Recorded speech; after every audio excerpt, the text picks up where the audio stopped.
Good evening and welcome everybody to another episode of Triple Tap. This is episode number 5. Thank you for being so patient this evening. We had a few little technical glitches, but we are now underway and really looking forward to tonight's presentation. Guys, just make sure all your videos are turned off. The only videos that should be on are the hosts, so everybody else, please turn your videos off. Cool, and it's just our guest and Ken and myself. We haven't got Lance here tonight, having a few little technical issues down where he is. So this is 2/3 of Triple Tap tonight. So Ken, how are you this evening?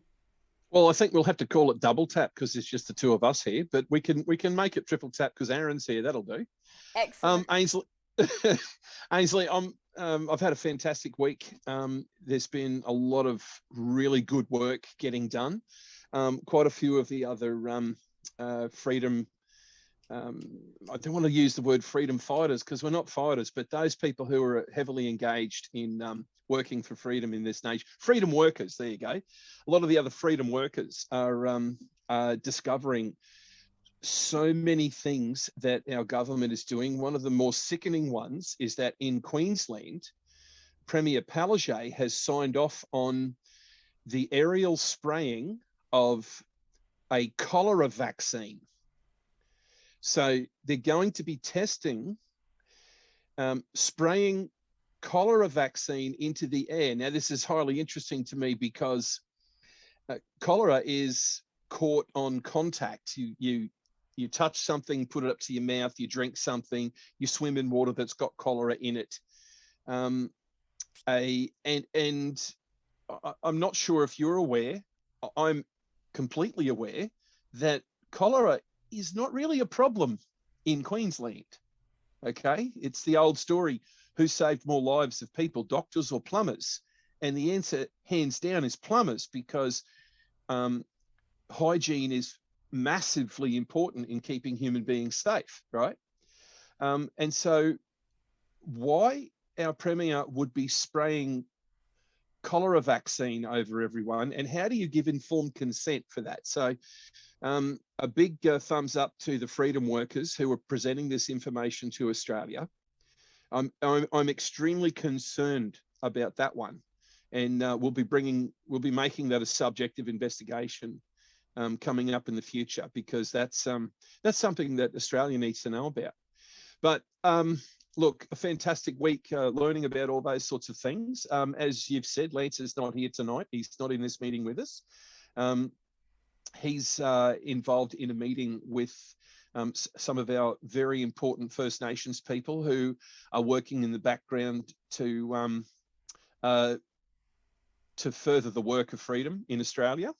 So they've got some pretty important things going on. They're planning the meeting at the Rock, etc. And so some really, really exciting things coming. Thank you for letting me go on and not shutting me up, because that was a big blurb.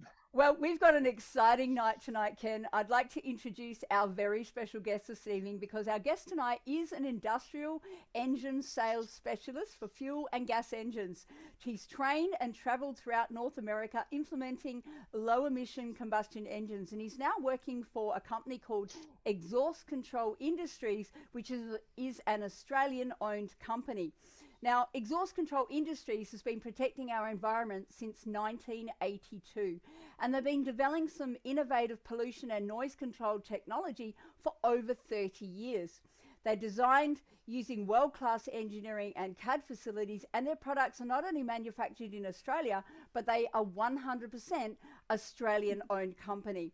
And as a leader in the field, Exhaust Control Industries provides emissions and noise control solutions around both Australia and the world. And their product range is comprehensive, and they customize solutions for any pollution or noise condition where product performance levels are critical. Now, ECI is committed to continually improving the environment, which is really, really important, and thing that everyone's very concerned about. They are proud to offer this technology to improve working and urban environments, air quality, and to further reduce greenhouse gas emissions worldwide. And they have a number of solutions across a number of industries, including on and off-road transport, vehicles, mining, construction, health, food and beverage, data and communication centres, marine and power generation, including standby emergency and community power. Now, Exhaust Control Industries completed 2 waste heat recovery units here in my home state of Western Australia at the Fiona Stanley Hospital. So that was pretty exciting because they were one of the largest ever steam production units produced in Australia. And they undertook the design, the manufacture and the testing of these units as a singular project, ensuring that all compliances and codes for steam pressure were met. These were gigantic. They weighed about 9 tonne each, and there was lots of special handling and transportation involved. So that was just one of the projects that they did. And they're currently working on the Victorian Comprehensive Cancer Centre. Now, this project will deliver a new $1 billion facility purpose-built for cancer research, treatment and care in the Melbourne suburb of Parkerville, Victoria. Construction is underway to create a brand new home for the Peter MacCallum Cancer Centre and the new cancer research and clinical services for the Melbourne Health and the University of Melbourne. And in addition to the new facilities being built, 8 world-leading cancer organisations have come together to share this knowledge and resources and drive the next generation of cancer research, education, treatment and care.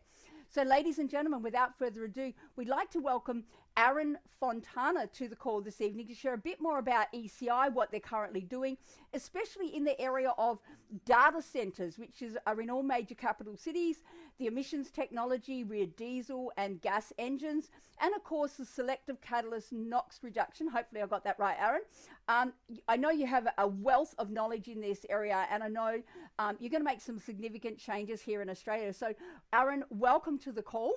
If you can hear us there. You think yep, I've unmuted there. Yeah, Ainsley, go for it. Look, thank you for that great introduction. And I firstly want to thank you, TAP organisation, for really doing what you're doing. I've been watching, and you guys are great. So thank you. Look, I've been working in the industry, since I was probably 14. I was scraping gaskets off diesel engines with my old man in his workshop. And I moved into parts and sales as a younger guy, and then progressively moved into, had a particular interest in the combustion engine, and then moved into diesel and gas. I traveled out through North America as they were implementing new emissions technologies, what they call Tier 4 final over there.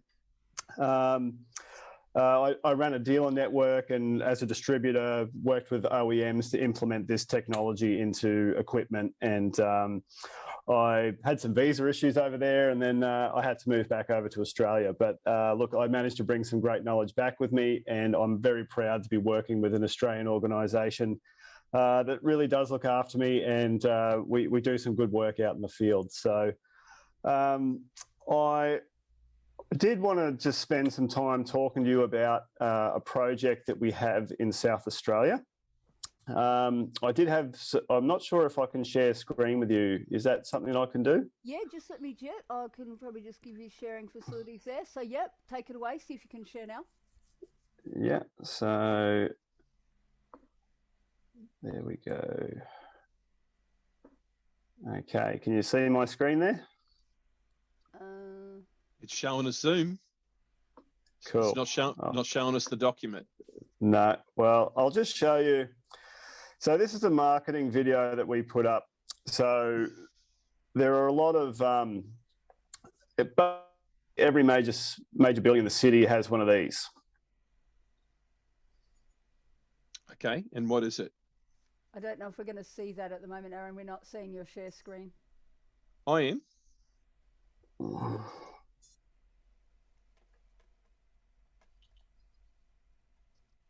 Wow.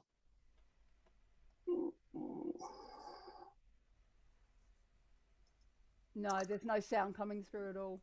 So I guess the sound's kind of irrelevant. I just wanted to show you that a lot of the buildings in the city have a lot of old engines that are coming in, used to back up the building. A lot of big companies actually do things like peak lopping, where they actually their building is using a certain amount of power, and once it gets to a certain tariff, they'll turn the generators on to take the power tariff down so they don't have to pay extra for power.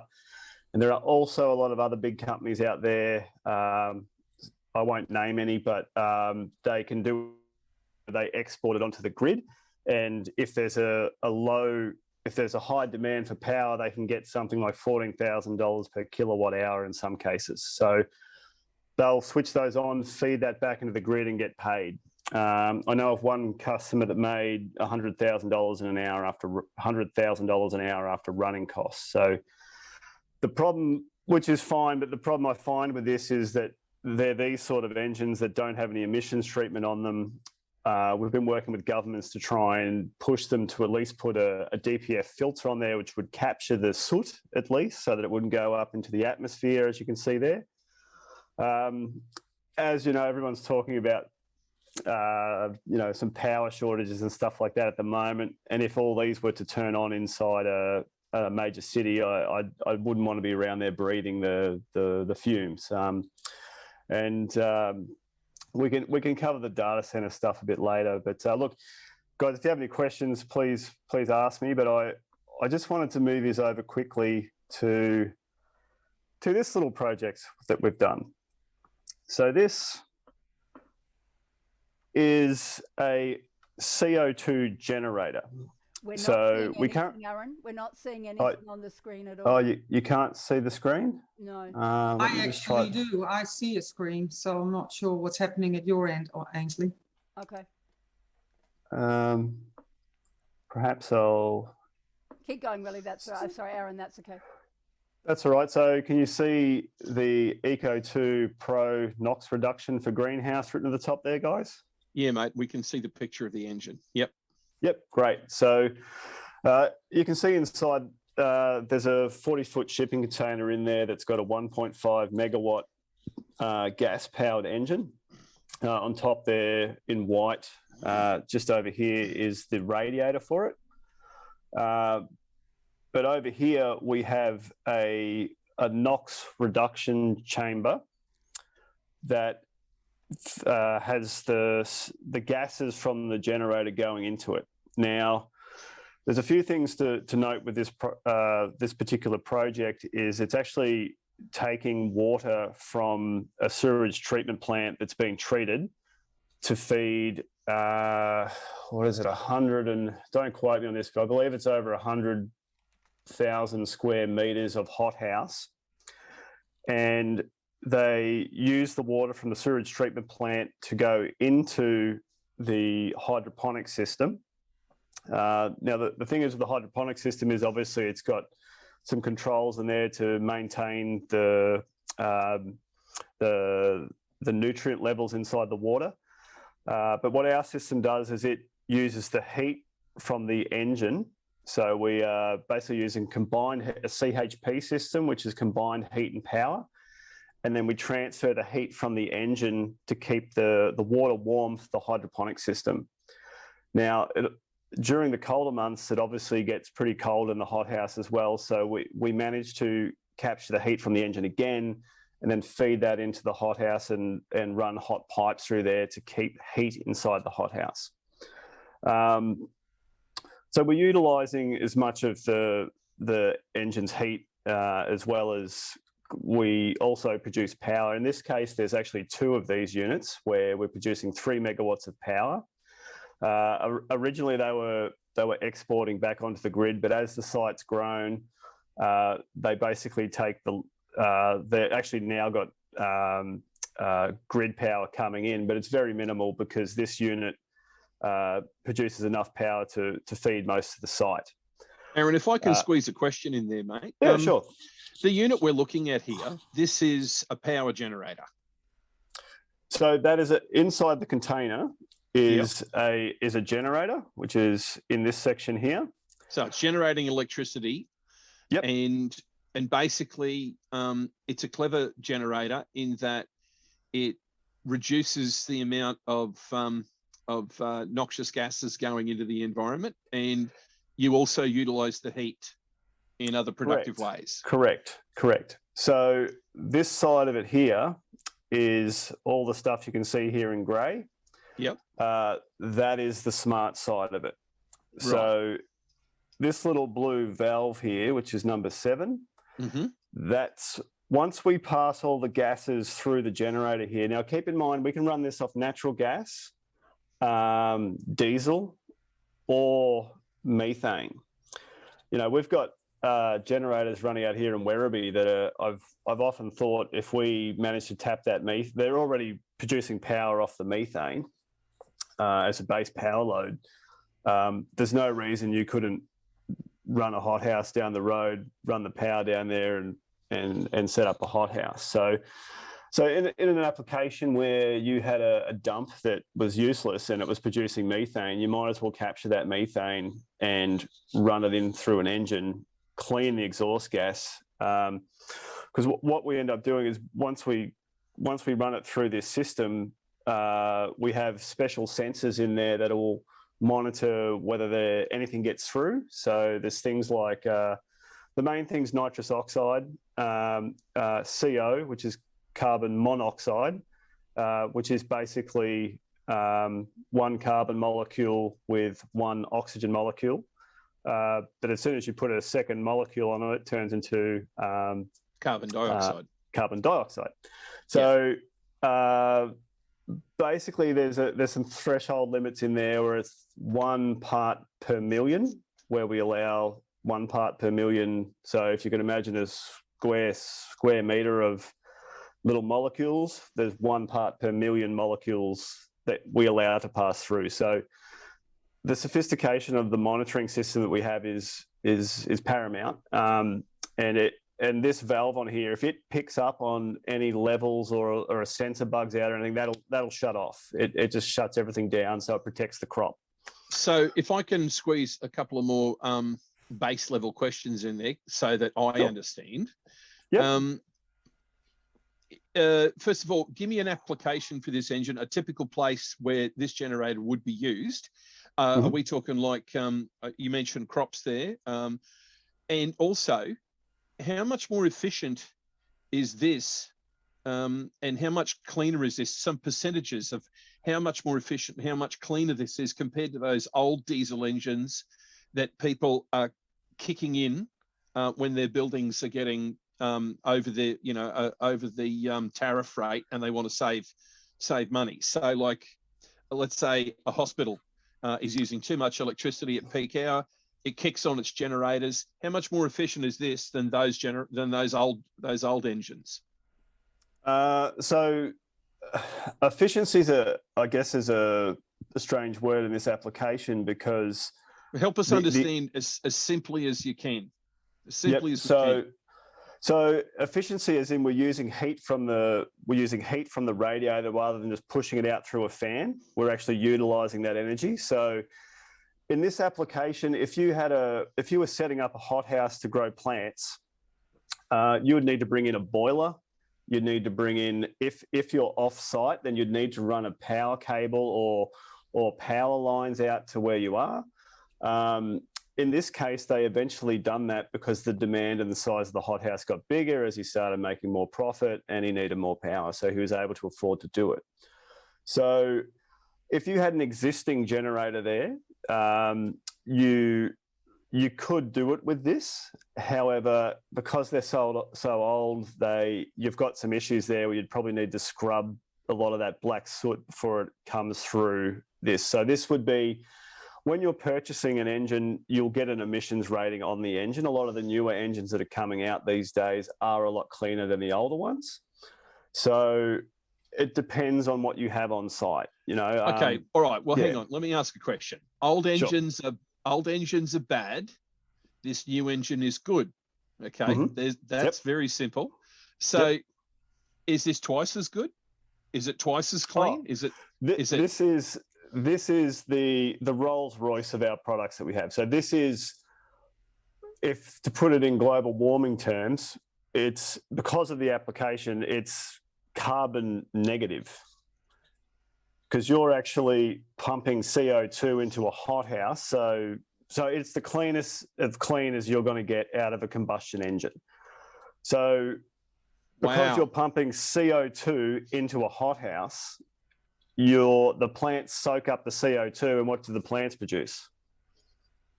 Yeah, that's exactly right. Plants produce oxygen out of that, mate. So That's right. Yeah. and that's the carbon cycle, right? Yeah. And Yep. a lot of So I often wondered, sorry to cut you off there, and I often you're right, wondered if you took all the CO2 out of the atmosphere, how would the plants react? Well, you can't. In fact, Yeah. and that's what we know. Our world is the greenest it's ever been. And there are plenty of scientists around the world who are telling us that. Yep. So our world is the greenest it's ever been. Now, that's a good thing. But we certainly don't want, we don't want some of the byproducts that are going into the atmosphere from dirty engines like toluene and other cancer-causing agents, right? We want to live green and clean. We do. We definitely do. Yep.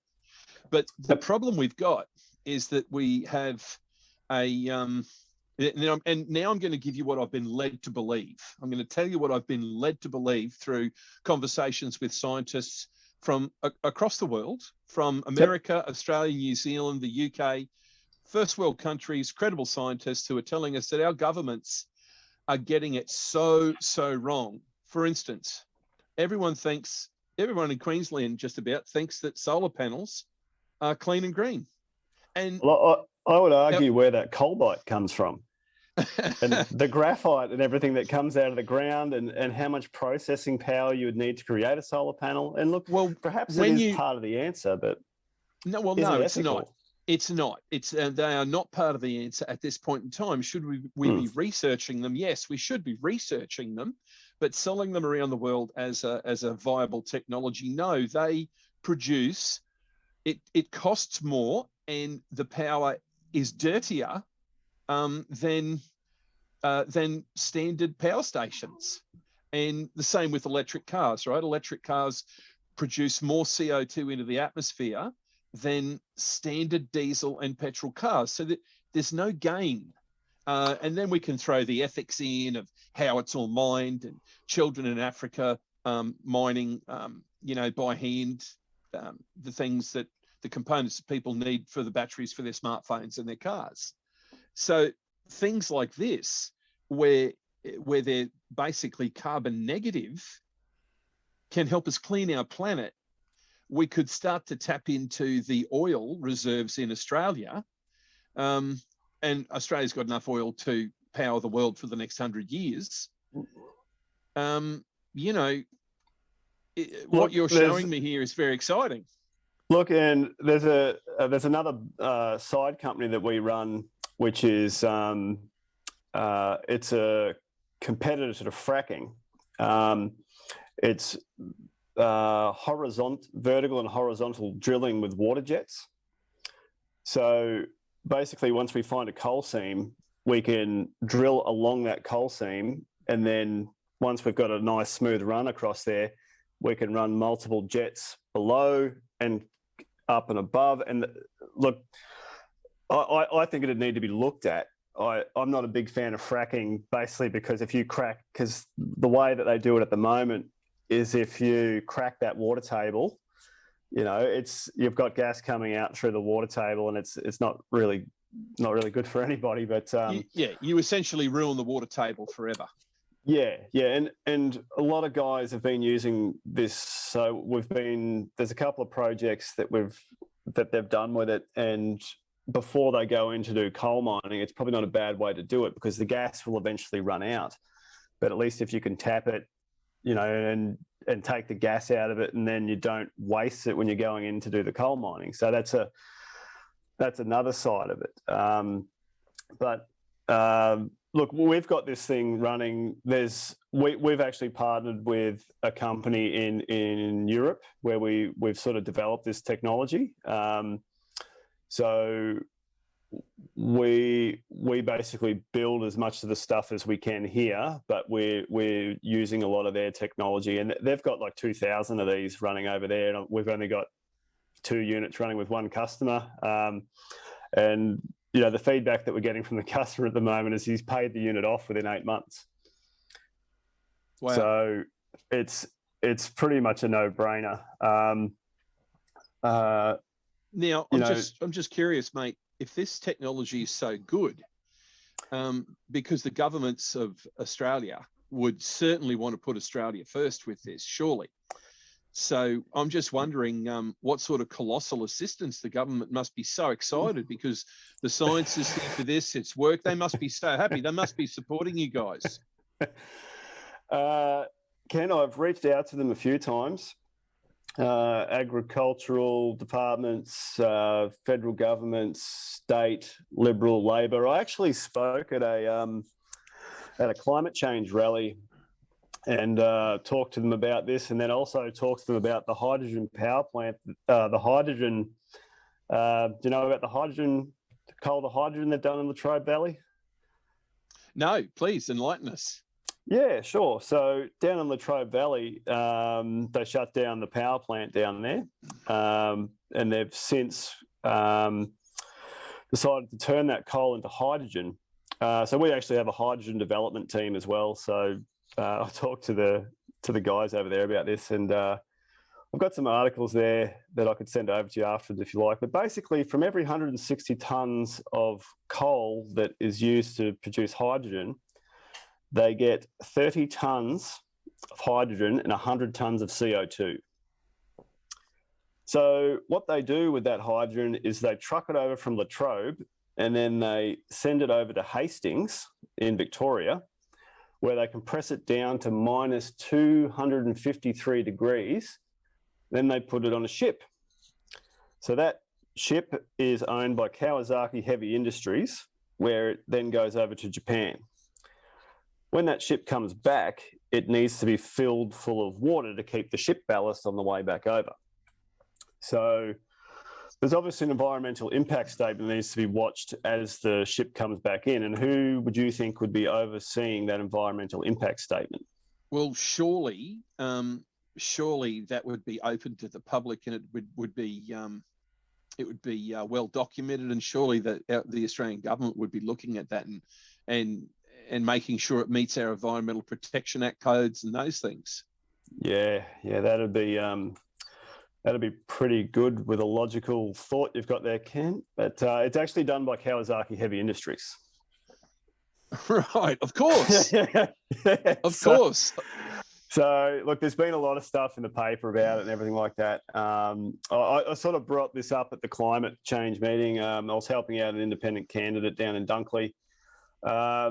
And after, because I was there to talk about industry and what was going on, and unfortunately, he didn't feel I needed any more time up on this platform to speak to them about it, because there were some other major parties there that weren't too happy with it. But I've since continued to email them promoting this product for the Environment Victoria, explaining about some of the data centres and the no emission standards on there. However, they seem to be busy in other areas that don't seem to, focus on this sort of technology. So I believe they might have other contracts in place that are already in line that they are trying to implement rather than this sort of stuff. But I did dig out this data sheet for you. I just had a quick slide here, because I know we're getting a little bit off track, Kent, but this is basically how the catalyst works. So the carbon monoxide mixes with the oxygen to create CO2. Ethylene is another byproduct that comes out of it, and we basically turn it into water. Water and carbon dioxide. Yep. Correct. Formaldehyde. These are again turned into water and carbon dioxide and oxygen. Yep. And again, we get these long chain molecules. We just break them down and then turn them into water and CO2. Because CO2 is eaten by plants. It gets into the carbon cycle. We green the planet. We don't have these other, things going on in the planet like super powdered nanoparticles, metal, strontium and aluminium. Which everyone's out there saying, look, it's just condensation trails, and yet NASA is up there with documents referring to the millions of tons of aluminium and strontium that they've been pumping into the atmosphere. And they're saying, look, after they've been doing this for 30 years, Aaron, they're now saying, look, it's probably not a good idea if we keep doing this in 3 to 5 years, we could kill the planet. So we better stop. Look, I understand, Kent. There's some stuff going on at a higher level that just blows the mind. And we may as well be taking chunks of aluminium, putting some butter on it, shove it between some slices of bread, and start eating it. That's what they're doing to us.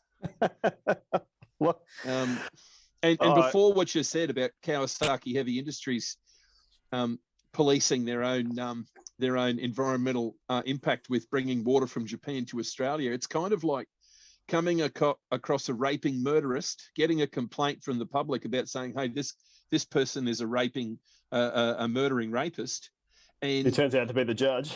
and as a police officer, you say, "Look, he's a judge, so he's going to investigate himself."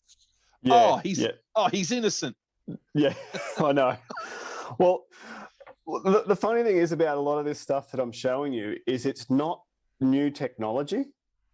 No. This stuff's been it's in every truck that's on the road. It's in a lot of cars now. We just do it on a much bigger scale, and we just add some different chemicals into our catalyst systems and some different precious metals in order to make these catalysts create the chemical reaction we need to get the molecules that we want out of them. So you're telling me we can be clean and green. We don't even have to innovate. We just have to apply the current technology that we've got, and we can be clean and green and wealthy at the same time. Well, there's really there's the stuff that we have already. You could do a retrofit program like that video I showed you at the start. We have some basic products here, like this diesel particulate filter. That'll capture 99% of the diesel soot that comes out. Now, fair enough, if you don't run it correctly, you do need to clean it. And there is probably, we do have to create the diesel particulate filter. But if you run this thing and install it correctly, and you can add additional heaters and stuff into it, it's the same thing that's in your car.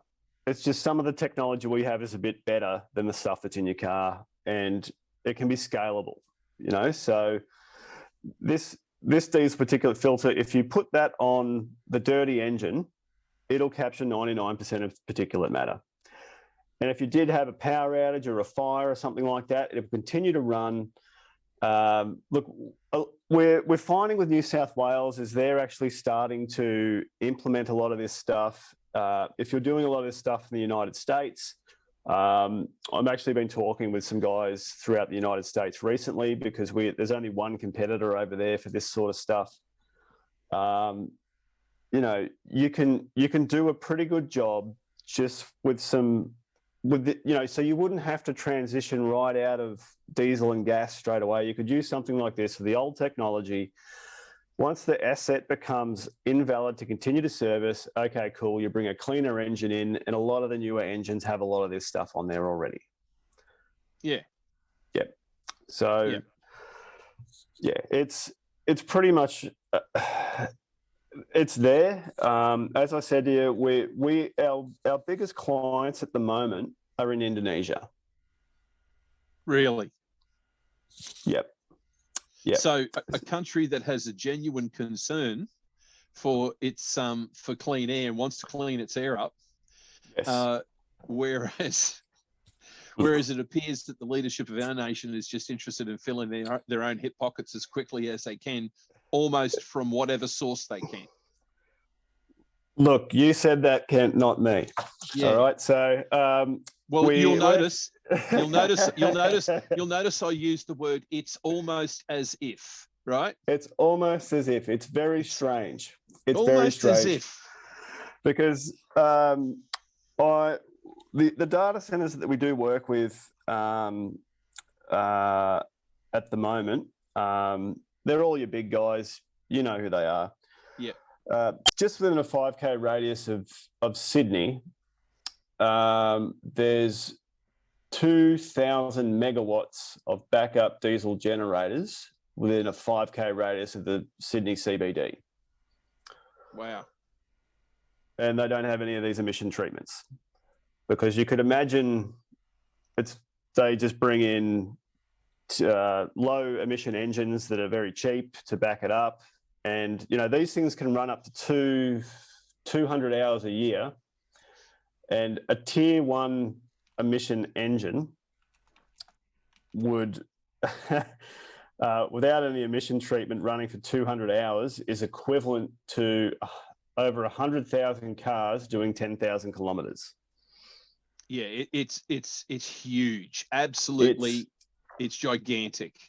It is. And yeah, you could imagine if there was a power outage, the amount of diesel being burnt with 2,000 megawatts of diesel consumption, whether it's out for an hour. You know, you've seen it in South Australia. And look, I'm sitting on plans there for like another 2,000 megawatts of power of backup diesel generators to go in, and it's almost like we're moving into a technocratic society with some of these things. Like, why do we need all these? I mean, I don't know why we would need it when we've got that 1,200 hectare freaking solar panel going up. Oh, that's right, because they're sending the power to Singapore by a 45,000 kilometre underwater cable. And that won't ruin the environment at all. No, I'm sure that desert is useless anyway, and no one likes it. And I'm sure that we would probably make the money from the power that's getting put out to Singapore, wouldn't we? You'd think that we would get some money, because let's face it, the Australian taxpayer are the ones who are paying for this, right? Yes, but I don't know who owns the contract to that. Oh, I imagine it's, what's his name? Twiggy? Is it Twiggy Forrest? Oh, really? Okay. So we're paying for it, but yeah, we get nothing back. What a surprise. Yes. I mean, when you run a business, clearly the best way to run a business is to take all the money that you've got stored in capital, buy products, and then give them away. And that will make you wealthy, right? If you give all your products away, clearly that'll make you wealthy. So I think we went to the wrong schools, Kent. We must have. It's strange. It's strange, because I wasn't taught that growing up. But no, what would I know? I'm not a microbiologist. So yes, but look, there's plenty of look. A technocratic society working in the right way, in the right direction, that's scalable, that is suitable for our needs, I think would be, you know, whether you like it or not, we're kind of moving there.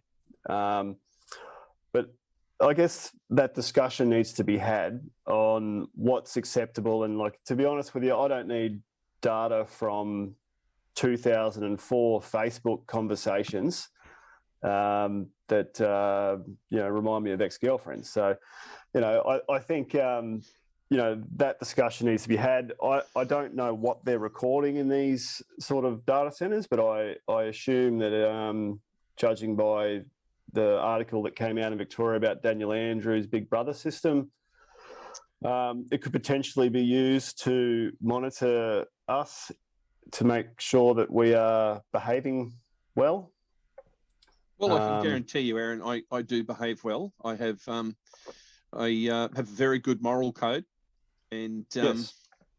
I haven't broken my back while falling down the steps and simultaneously been beaten up at a party for touching up a young girl.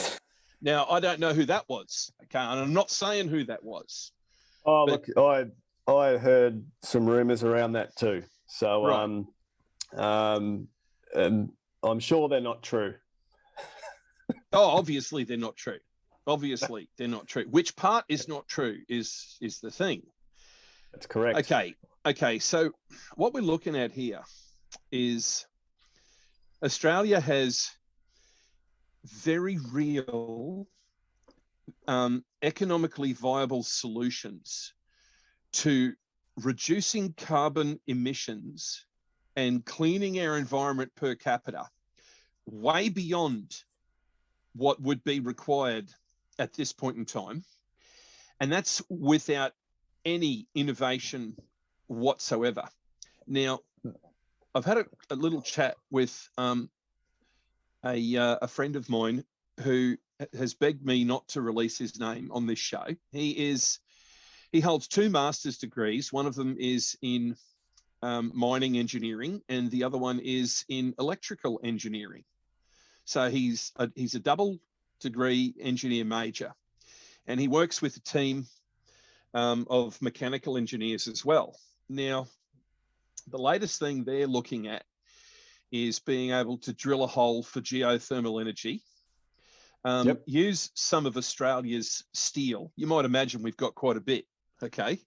I've worked over in Port Hedland. I've flown over to Bali there and seen the lineup of ships going to China, and it's a work of art over there, isn't it? It is colossal, mate. It is absolutely fantastic. So their plan is to use some of Australia's steel and create a heat sink that pulls the heat up from down deep, say about 7 k's down.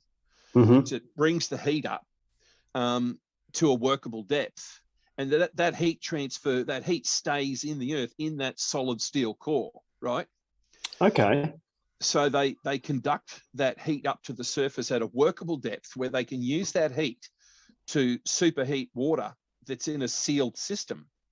And they can superheat that water, turn it into steel, drive it into steam, drive a steam turbine with it, produce electricity, run the steam that's done its work through the turbine through cooling towers, recondense it inside that sealed system, and then put it back down. Send it back down. So we're looking at zero water loss.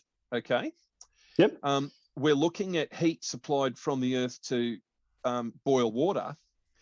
We're looking at zero emissions once construction has completed and the steel's been done. And we're looking at well and truly, all we're doing is every 50 years, you need to replace a steam turbine, right? And you can add, if your heat sink is large enough, you can add extra turbines to that as needed simply for the cost of a turbine, right? Yep. So power generation on superconductors from geothermal power stations like that. And I was questioning him about the science, and he's like, look, it is so eminently doable. And since the steel, if the government would get involved, along with First Nations people, the steel would be basically, it'd be done at cost, which would be phenomenally low. And we're looking at power generation with almost, realistically, zero emissions, except for the cost of building the plant, and the cost of the workers who travel to and from maintaining the plant, right? Yep. And then we're looking at some of the cheapest power on the planet with nothing to bury afterwards, no radioactive waste, no carbon, no solar panels to get rid of, etc., and some of the cheapest power on the planet.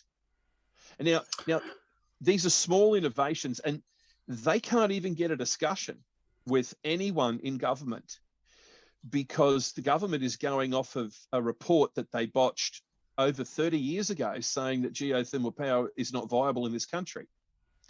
So here's Australia campaigning to the world, the Australian government's campaigning to the Australian people that there's a climate crisis.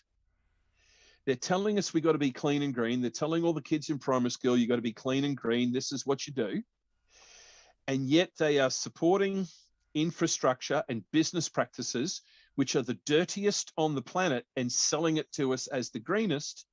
Meanwhile, shipping money offshore for the benefit of other countries and weakening the financial situation of their own people. Have I got it right? Is that about it? I think we're both missing hair on our foreheads because we're banging our head up against a brick wall on this stuff. I'm the same as you. I've been like hard at it for a year. It just falls on deaf ears. Even with using the old technology that I'm showing on the screen here, you can actually do it in a way that is clean as you transition over into the new technology that you're talking about. And it's almost like some foreign interests are there. It's almost as if there are foreign powers that own so much of the land of Australia, that they want to own more. Let's not make that. Let's not pull any punches on that. They want to own more.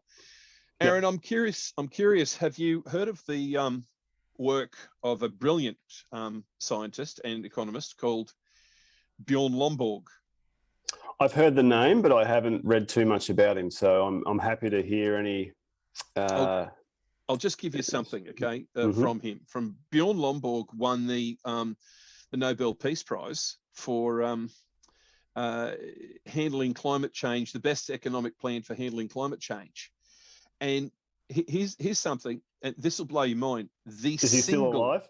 Oh yeah, he's alive. But allegedly the Australian government won't let him into Australia to tell his story anymore. Okay. So not surprising. Mate, I learnt in primary school that censorship and governments who censor were a bad thing. And these days the kids are eating it up, saying, yeah, you shouldn't let anyone say things like that. But Bjorn Lomborg won this prize, and the single most important thing for reducing pollution into the atmosphere of this beautiful world that we live on, and it is still a very beautiful place. And I pray and I work every day of my life hoping that we will be able to save it. The single most important thing that has been identified that we can do as a people on this planet to save it from pollution is to educate and raise the living standard of the poor. Yes. Properly organized humanitarian efforts with regards to education, lifting the education of the poor and helping them get out of poverty and helping them to get out of slavery is the single most important thing we can do to prevent pollution in this world, because they're no longer worried about where they're going to get their next spoonful of delicious porridge from. Sorry, I'm not having a go at porridge. I like porridge. I love porridge, but some of them are living on one. We got children in this world who are mining lithium for batteries by hand. In Africa. By hand, they mine for lithium, put it in bags, and they're fed on 2 to 3 spoonfuls of porridge per day, and they make about $1.60 Australian money per day. They are beaten if they don't work hard. These are young children. And we've got a government that's more interested in saying, let's build solar panels, let's build electric cars, and they all live off the back of these children mining in those terrible, terrible conditions. And those kids don't care about carbon in the air. They just care about getting maybe 4 spoonfuls of porridge a day instead of 3. Yep. And if they had that porridge on the table, they'd be reading more books and spending time on computer studying rather than spending their childhood days diving into lead-filled and mercury-filled waters, dragging out pumps and water pumps and all that sort of stuff. I've been to parts of Bali. I've seen I know what you're talking about in Indonesia. Yeah. It's not nice. It's not nice. No. Look, it's something I guess we're all going to have a look at as we move forward. Like I'm guilty of, I've got a work phone and my normal phone, and I've got 2 laptops and stuff like that. So, but I guess, we're none the wiser where it comes from. But I actually used to work at a radar defense company when I first moved back to Australia doing purchasing. And, you know, me and the supply chain manager always talked about, you know, whether we, you know, we're talking about the World Health Organization, perhaps if we started up a, you know, a ethical supply chain stamp, and, you know, maybe some ideas like that. If you source all your stuff properly, then I don't know, maybe get a tariff or something was removed. There's a lot of those options that we could put on the table. But to be honest with you, if I had the option and I knew that that product wasn't ethically sourced, and I had the option to buy an ethically sourced computer for an extra $200, I'd buy the ethical one. Absolutely, and we most definitely would do that. A good example is of how it can be handled properly would be the timber industry, and some of the leaps and bounds. Like, they just used to go into places and lay it flat, and in certain parts of the world they are still doing that. In Australia, you've got to source timber according to highly ethical standards, and our some of our best forestry managers are managing to keep solid amounts of biodiversity. They're keeping the environment well managed. They protect koalas. They protect many other species of animals, and they ethically source timber as they go. Now, that timber industry, and they keep the biodiversity, right? Because the biodiversity and the diversity in plant life in the forest is essential. Efficiency from corporations requires that it be a monoculture, just one tree, no other plants. And I don't know if you've ever walked into the pine forest where it's a monoculture, where there's just a solid radiata pine forest. You walk into this pine forest, trees everywhere, and it's silent. There's no birds, there's no animals, there's no life, there's no insects. Because they can't thrive in just that one pine tree environment. I used to spend a bit of time up in the Kuitong forest there, and you're right. It's eerily quiet once you go up into those, up through Corryong and stuff like that. It's very strange. And then the pine needles come down and they just smother everything else that comes through. And kill everything else that comes through, right? And so, however, the Australian forestry managers, and I know a very good one, he is one of the other executives in TAP. His name is Tom Denning. Comes from he's a third generation sawmiller. And you know, not long ago, the Australian government.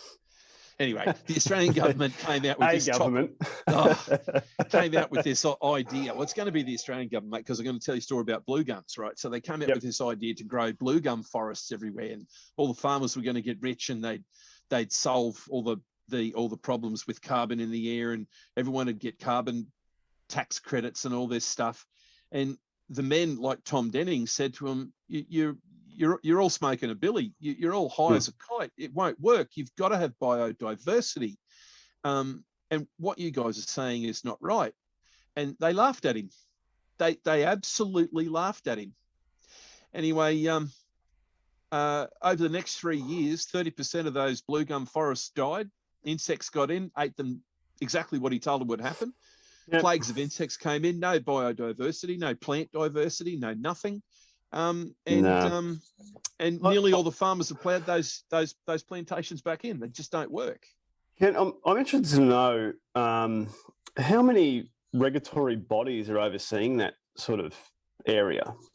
Well, okay, so you've got forestry, you've got parks and wildlife, you've got et cetera, right? So there's at least 3 bodies, all funded by taxpayer money. All saying different things and doing, look, I got the same thing in our industry. So when, so there's a national body, there's the Clean Energy Regulator, there's the national level for like the base standard for emissions for engines, which is basically nothing. And then each individual state has their own emissions laws based on what's coming out of the stack.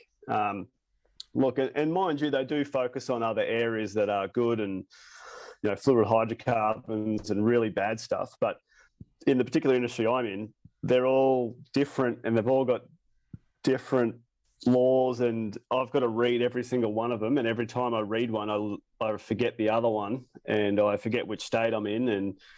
And it's a real problem. It's a real problem. And I just wondered if we got rid of a lot of the red tape and just sort of said, look, you know, what's the best thing to do that's practical? And even the one in Victoria, that's their new thing, is whatever is reasonably practical and best available technology. Well, I've said, well, this is the best available technology and what's practical. Tell them to implement it on this project. Oh no, that's not up to us. That's up to them. Well, the answer to this, the answer to this, Aaron, I'm going to give this a plug. The answer to this is the people who are prepared to work for freedom in this country need to get themselves together into Street Reps Australia. It's a wonderful program. Street Reps Australia requires 300,000 Australians across the country to get together and deliver information in letterboxes once a week. Just you deliver it to 30 houses. We get the truth out there about climate change. We get the truth out there about negative emissions, fuel engines like this, internal combustion engines like this. We get the truth out there about solar panels and electric cars. The fact that all these virtue signaling people who are saying, yeah, I'm driving a Tesla, or I'm doing this. Well, the fact is you're hurting the planet much, much more than the farmer who's efficient with his fuel and keeps the same car for 30 years, right? Yeah. Yep. That guy's doing much better for the planet than anyone driving a flash battery powered car. Mm-hmm. We get Aussies joined together on Street Reps Australia. We join all the people together and we start winning elections with a clear plan, communicating with each other, working together in unity. We gain control of the legislature, and then we throw some pure blood, and I said it, some pure blood detectives on the case with a team of forensic accountants, and we find out who's had their hand in the piggy bank in the wrong way, and we throw their asses in jail for the rest of their breathing days. And I suspect there'll be quite a few politicians trying to leave the country in a very big hurry once we get control of the legislature. My faith's in the Australian people, Aaron, and my faith is in Aussies like you who are putting in the hard yards, obeying the true science, ready to clean the planet up, ready to put their future on the line for this country. I totally bloody applaud the work you're doing, mate. You're a champion, a true, what I used to call a BP man, a quiet achiever. I wouldn't insult you by calling you a BP man anymore, because they're just a massive corporation bleeding us dry. My opinion, okay? Look, thanks, mate. And I think the science is something that just needs to keep. Eventually, you'll get to that point. I'm not a scientist. I'm a salesman, but I work with engineers and I work with teams and customers and all that sort of stuff. And to be honest with you, the bad customers all fall to the side, because there's so many good ones out there that you're willing to work with. And eventually you just build a base of really good customers, and you always get to a good point. With all the projects that we do, we partner with them and we always get to a good result. And, you know, that's the way that we've done business here for a long time. And whether it's politics or anything you do at life, put yourself around good people. And I did have one question for you while we're here is, I know that there's all this talk about getting into Parliament and all that sort of stuff, but it's almost like my brother had a good analogy of this with cryptocurrency. So someone corrupted Ethereum, and then they fixed it, and then they ran both of them side by side. The corrupt one ended up dying, and then the good one kept going. So I see what you guys are doing, and I just see if we run this thing side by side, eventually this one will fall over anyway, and the good one will come. It might be 12 months, it might be 1 month, it might be 10 years, but eventually that other one will die. It won't be 10 years, mate. Okay. So there are many ways to gain control of the legislature. Okay. And what you just described, parallel systems, is a perfect way. But in the face of the enemies, the domestic enemies that we have in this country, we've got to unite the whole country. We need the numbers, right? And the numbers will come. The numbers will come. Those who were in Canberra and those who did in February, I'm talking about, and those who did the legitimate number counting and also used the information provided by the Australian Federal Police. I mean, the media tried to tell us there might have been 7,000 to 10,000 people in Canberra, right? But the Australian Federal Police, they wet their pants because they said, what the hell's going on? There's 1.4 million brand new cars in Canberra. And those cars have got 2 and 3 people in them, right? No one came by themselves. Right. Well, they've got self-driving cars now, you know. There's apparently technology out there. Yeah. So with that many people, that's at least 3 million Aussies. With that many people who want what's right, if we can get ourselves together, if we can coordinate ourselves, this is a game that we will win. And I just want to applaud work that companies like the one you represent. I want to applaud that work. I want to see Australian innovation win. I want to see Aussie families win. I want to see our country back. Okay. Oh, mate, and look, I know there's a lot of bad stuff going on, but there's so much good stuff. Like we are, you know, look at our website, get in touch. We're looking for welders. We're actually, you know, we're going to be getting a new facility soon. We're going to be set up on the East Coast. You know, we're not stopping. We're going to keep going. We've got a really good team behind us. And look, we've got welders out there that have been with us for 40 years since he started. And my director's had the place for 40 years. But before this, he's been in this, you know, I was born in 1983 and this company was started in 1982. Yeah. So, you know, we're going to miss those guys when they go, but, you know, everyone's pretty happy there. So I think due to COVID, I think we lost 2 guys, and we've had some contractors come in and out, but yeah, everyone's pretty happy, mate. And it's that same attitude, you know, just get in there, get it done. And now that I'm back out on the road, customers are very happy to see us and there's a lot going on. So look, I really appreciate your support. Let me come on. We are an Australian company. Look, we have not stolen, but we work with our partners overseas, but we do as much as we can here in Australia to employ people. So excellent. Aaron, Cheers. Look, thank you so much, Aaron. Kent, look, I let you guys go tonight because a lot of this conversation was like way over my intelligence level, but you know, it's been absolutely fantastic listening to you go toe to toe with all of this, and I'm sure our listeners got some good insights into that. It's been an absolute pleasure having you on, Aaron, and thank you for sharing all the work that you're doing. And let's hope our government takes it, it's one day, who knows? Look, I'm sorry. I just looked at the chat box and noticed there was like 100 messages in there. So I'm sorry if there's any questions that we didn't answer. I know we sort of ranted on a bit. No, we didn't. Again, thanks for listening in. All good, guys. Excellent. Another fantastic episode with Aaron Fontana from Exhaust Controls. Guys, go check out his website. And thanks very much. We'll see you same time next week on Triple Tap. Bye for now. Good night, everyone. Thanks, guys.